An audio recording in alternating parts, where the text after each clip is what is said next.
Assalamualaikum warahmatullahi wabarakatuh. Perkenalkan, nama saya Vicky Adiansyah dengan NIM 25010500072. Nomor absen 27 dari Rombel B. Di sini saya akan memaparkan terkait tugas UTS mata kuliah Psikologi Perkembangan, dosen pengampu Dr. Sri Sami Asih MKes. Yang pertama terkait dengan pengertian psikologi perkembangan. Psikologi berasal dari dua kata, yaitu psike yang artinya jiwa dan logos yang artinya ilmu. Berarti ilmu tentang jiwa. Psikologi perkembangan adalah cabang ilmu psikologi yang mempelajari perubahan perilaku manusia sejak lahir hingga lanjut usia, serta faktor yang memengaruhinya. Ilmu ini berkaitan dengan psikologi sosial dan psikologi kepribadian, karena perkembangan individu terjadi melalui interaksi sosial dan membentuk kepribadian unik. Adapun ruang lingkup psikologi perkembangan meliputi perkembangan kognitif, perkembangan fisik, perkembangan sosial dan emosional, perkembangan moral, dan perkembangan karir dan identitas. Selanjutnya adalah faedah mempelajari psikologi perkembangan, yaitu mempelajari psikologi perkembangan membantu memahami pola pertumbuhan individu, membentuk sikap sosial positif, mengarahkan perilaku sesuai tahap usia, memahami interaksi sosial, tanggung jawab, serta memberikan bimbingan dan pendekatan pendidikan yang tepat sesuai kebutuhan perkembangan. Berikutnya ada pertumbuhan dan perkembangan menurut psikologi perkembangan. Yang pertama, pertumbuhan adalah peningkatan ukuran dan jumlah sel tubuh yang bersifat permanen dan kuantitatif. Misalnya, tinggi badan, berat badan. Lalu berikutnya ada perkembangan. Perkembangan adalah perubahan menuju kematangan fungsi tubuh dan jiwa bersifat kualitatif, sistematis, progresif, dan berkesinambungan sepanjang hidupnya. Seperti perkembangan pada usia bayi, usia dewasa, dan usia lansia. Berikutnya adalah tahapan perkembangan individu. Yang pertama ada tahapan prenatal. Tahap ini dimulai sejak fase konsepsi hingga kelahiran, kurang lebih 9 bulan 10 hari. Masa pertumbuhan paling pesat dan menentukan kualitas manusia.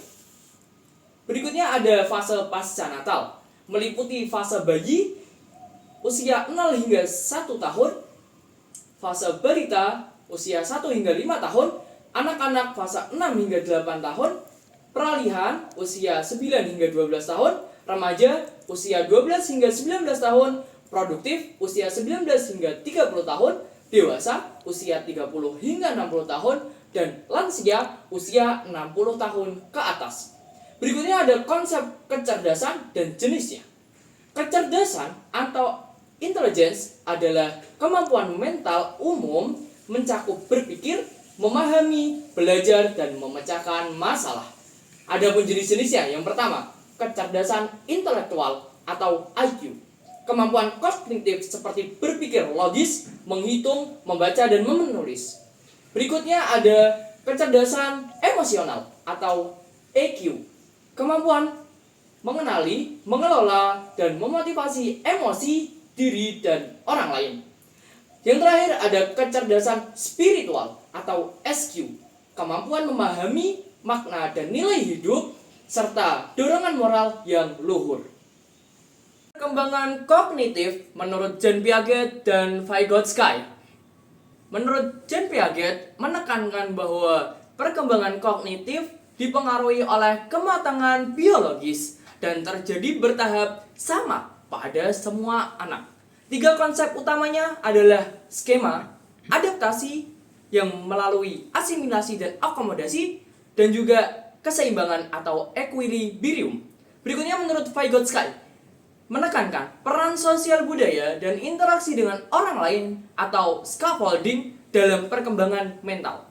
Perbedaan dari kedua ini adalah menurut Piaget belajar mengikuti perkembangan, sedangkan Vygotsky belajar dapat mendahului perkembangan dengan bimbingan. Berikutnya ada perkembangan bahasa. Bahasa berfungsi sebagai alat komunikasi dan pembentuk identitas sosial. Perkembangannya dimulai dari tangisan bayi hingga mampu berbahasa kompleks, dipengaruhi oleh interaksi sosial, keluarga, urutan kelahiran, dan juga lingkungan dwi bahasa. Berikutnya upaya menstimulasi perkembangan kognitif dan bahasa. Sebagai calon guru, ada beberapa kiat-kiat untuk menstimulasi perkembangan kognitif dan bahasa bagi calon murid-muridnya. Di kelas, contohnya, bisa menggunakan metode variatif, diskusi, dan kaitkan materi dengan kehidupan nyatanya. Sedangkan di luar kelas, bisa dengan cara bangun lingkungan positif, hubungan hangat dengan siswa, serta kerjasama dengan orang tua. Berikutnya, adapun perbedaan kemampuan komunikasi anak. Ada yang mengalami speech delay, ada yang biasa saja, dan ada yang cepat sekali. Perbedaan tersebut disebabkan oleh faktor yang pertama, faktor biologis. Faktor biologis itu meliputi perkembangan otak, pendengaran, dan juga organ bicara. Berikutnya ada faktor lingkungan yang meliputi stimulasi dan kebiasaan berbicara.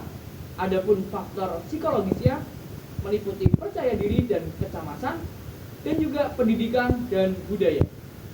Sikap yang tepat untuk menangani atau menghadapi permasalahan yang seperti ini adalah menghargai perbedaan, tidak membandingkan siswa satu dengan siswa lainnya, memberi stimulasi sesuai kemampuannya, dan juga menciptakan lingkungan aman serta suportif bagi setiap siswanya.